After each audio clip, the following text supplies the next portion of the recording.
महाराष्ट्र शासनाने 2 जून रोजी पुण्यश्लोक अहिल्यादेवी होळकर शेतकरी सन्मान योजना जाहीर केलेली आहे। या योजनेमध्ये 3 घटक आहेत: कर्जमाफी, एक वेळ समझोता आणि प्रोत्साहन।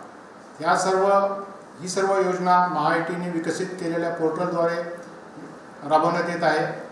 ह्या योजनेचा लाभ देण्याकरता सहकार विभागामार्फत सर्व बँकांची माहिती महाआयटीच्या पोर्टलवर भरण्यात आली।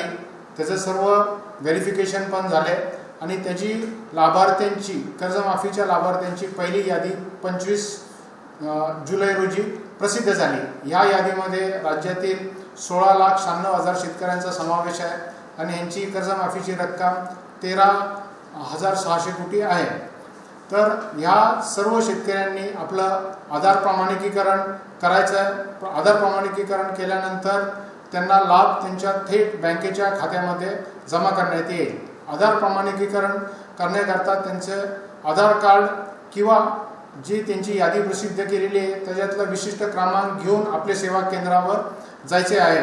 ज्या शेतकऱ्यांनी ॲग्रीस्टॅग फार्मर आय डी काढलेला नाही त्यांना ॲग्रीस्टॅग फार्मर आय डी काढणे आवश्यक असेल। काही ठिकाणी थोड्या अशा तक्रारी आलेल्या आहेत की गाव पातळीवर जी यादी प्रसिद्ध झालेली आहे त्यामध्ये कमर्शियल बँकेचे जे NPAचे अकाउंट्स आहेत त्याची रक्कम चुकलेली आहे। तर याबाबत मी शेतकऱ्यांना आश्वासित करू इच्छितो की याबाबत तुम्ही चिंता करू नका। आपण आपल्या बँकेच्या ब्रांचमध्ये जाऊन तपासावे।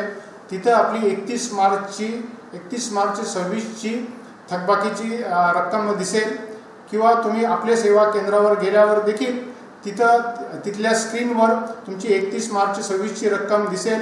ती रक्कम बरोबर असल्यास तुम्ही आधार ऑथेंटिकेशन करावे।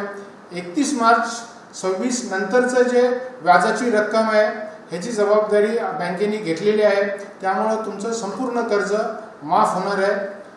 आणि ह्या उपरक्ष कोणत्या शेतकऱ्यांना काही इतर अडचण असली, जसं त्याचं नाव चुकलेलं आहे किंवा आधार नंबर चुकलेला आहे किंवा खाते क्रमांक चुकलेला आहे, तर त्यांनी पोर्टलमध्ये ग्रीव्हन्स रेज करावं, जेणेकरून त्यांची तक्रार जिल्हाधिकाऱ्यांकडे जाईल आणि जिल्हा लेवलच्या समितीमार्फत त्या सर्व तक्रारीचे चौकशी होऊन त्याला लेखी उत्तर दिले जाईल।